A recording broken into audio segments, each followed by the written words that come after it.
दोस्तों, मैं हूँ आरजे खुशी और मैं आपको सुना रही हूँ एक कहानी श्रेया की। और अब उसकी लाइफ में मोड़ आने वाला है। कौन सा है वो मोड़, आइए जानते हैं। मैं तुमसे शादी नहीं कर रही, उस आदमी ने रूखेपन से कहा। मुझे तुमसे बात करनी है। श्रेया ने हिचकिचाते हुए अपनी गर्दन ऊपर उठाई और पूछा, तुमने मुझे ढूंढा कैसे? जब वो उसकी कार में बैठी तो उसने उसके परफेक्ट चेहरे को देखा और दोबारा उसको देखकर मोहित हो गई। बहुत दुख की बात थी कि उसकी पर्सनालिटी उसके सुंदर चेहरे से बिल्कुल मेल नहीं खाती थी, लेकिन उसने श्रेया की तरफ देखा तक नहीं। वो आराम से साइड पे देखता रहा और पूछा, मैं तुम्हें कितने पैसे दूं जिससे तुम मुझसे शादी कर लो? क्या श्रेया ने कुछ गलत सुन लिया था? कबीर ने कहा, जो हमने किया हम उसे बदल तो नहीं सकते, तो अब मुझे अपनी जिम्मेदारी पूरी करनी है तुमसे शादी करके। मुझे नहीं लगता इसकी कोई जरूरत पड़ेगी। श्रेया को लगा कि कबीर उसके साथ मजाक कर रहा है।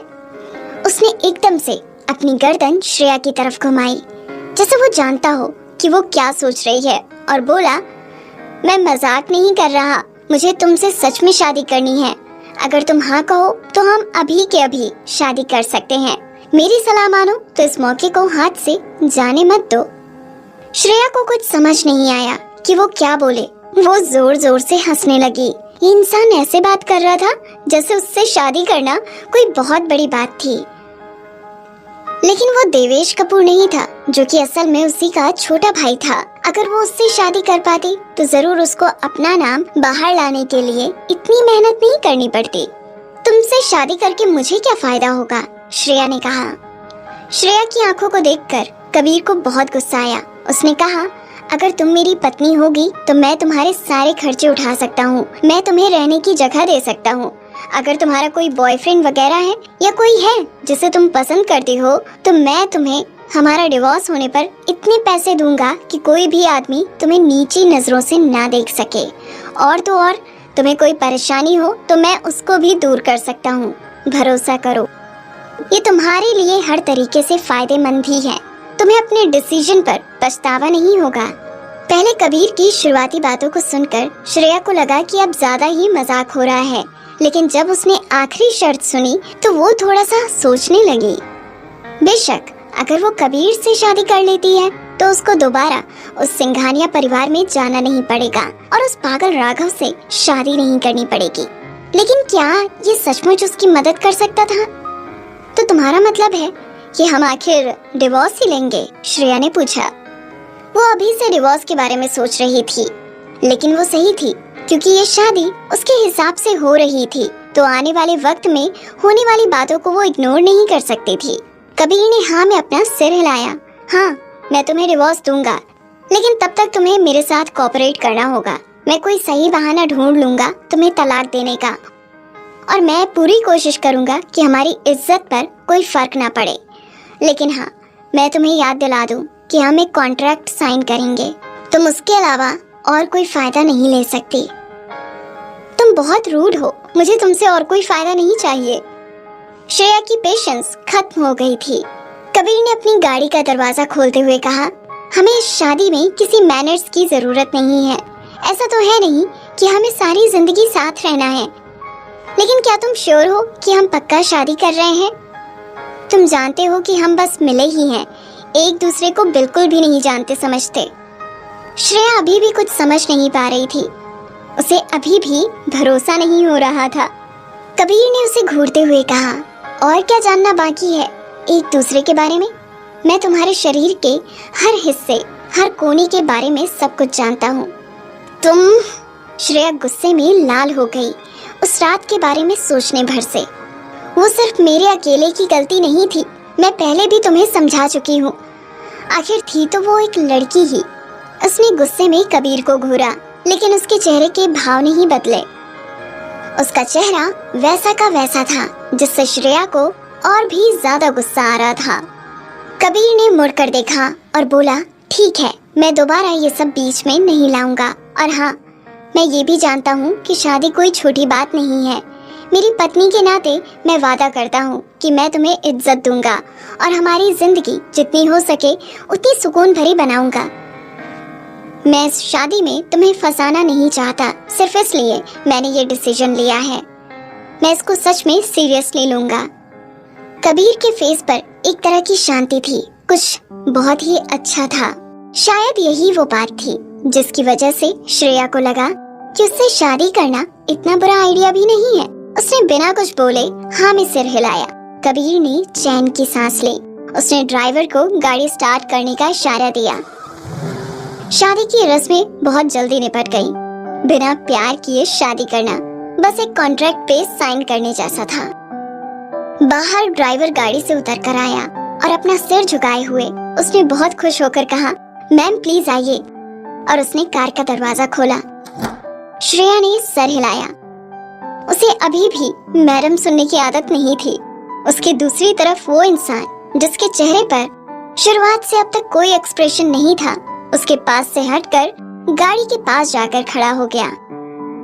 बेशक उसका पति बहुत सुंदर था। वो अपनी लंबी नाक और गहरी शांत आंखों से किसी को भी अट्रैक्ट कर सकता था। उसके चेहरे पे बालों के नीचे से उसकी क्लियर स्किन दिख रही थी। उसकी लीन बॉडी की अपनी एक अलग ही बात थी। कबीर पीछे मुड़ा। श्रेया को देखते हुए उसने बिना किसी एक्सप्रेशन के कहा, मैंने पहले ही अपने परिवार को बोल दिया है कि प्रॉपर शादी नहीं होगी। ये बहुत अच्छा रहा। ये एक सीक्रेट शादी ही होनी चाहिए। मैं भी नहीं चाहती कि ज्यादा लोगों को इसके बारे में पता चले, श्रेया ने कहा। ये सुनकर कबीर ने हल्का सा मजाक उड़ाते हुए कहा, आखिरकार जो तरीका तुमने अपनाया था वो गलत था। अगर किसी को भी पता चलता है तो तुम्हें ही शर्मिंदगी होगी। हे कबीर, मैंने कहा ना वो बस एक हादसा था। श्रेया के शांत चेहरे के भाव बदलने लगे। जब भी उस हादसे का जिक्र होता तो श्रेया को बहुत बुरा लगता था कि उसकी लापरवाही की वजह से ये सब हो रहा है। असल में तो दोनों की ही गलती थी। उस अकेली को ब्लेम नहीं किया जा सकता था। कबीर ने गहरी सांस ली। वो जानता था कि उसने वादा किया था कि वो दोबारा इस सब का जिक्र नहीं करेगा। उसने फिर से वही बात कर दी थी। सॉरी, कबीर ने कहा। श्रेया का शर्म से लाल चेहरा देख के उसने आगे कहा, मुझे माफ कर दो। मैं जानता हूँ कि हमने एक एग्रीमेंट साइन किया है और मुझे इसके बारे में बात नहीं करनी चाहिए। वो बस गलती से मुंह से निकल गया। लेकिन तुम्हें ये जानना जरूरी है कि मैंने तुमसे अपनी मर्जी से शादी नहीं की। मैं किसी और से प्यार करता हूँ। श्रेया को उसकी आवाज में एक सच्चाई लगी। उसने अपना चेहरा ऊपर उठाया और टेढ़ी नजरों से कबीर की तरफ देखा। उसको दिल से कबीर के लिए बहुत बुरा लगा। उस बेचारे को श्रेया की गलती की वजह से एक बिल्कुल अनजान इंसान से शादी करनी पड़ी। ये सब सोच के उसका मन शांत हो गया। मैं समझ सकती हूँ, हमारी अभी अभी शादी हुई है और हमें एक दूसरे के साथ रहना है। एक दूसरे की जरूरतों को समझे बिना हम साथ नहीं रह सकते। कबीर ने कहा, हाँ, मैं भी जल्द से जल्द इसकी आदत डालने की कोशिश करूँगा। आशा है तुम भी जैसा कॉन्ट्रैक्ट में लिखा है वैसा ही करोगी।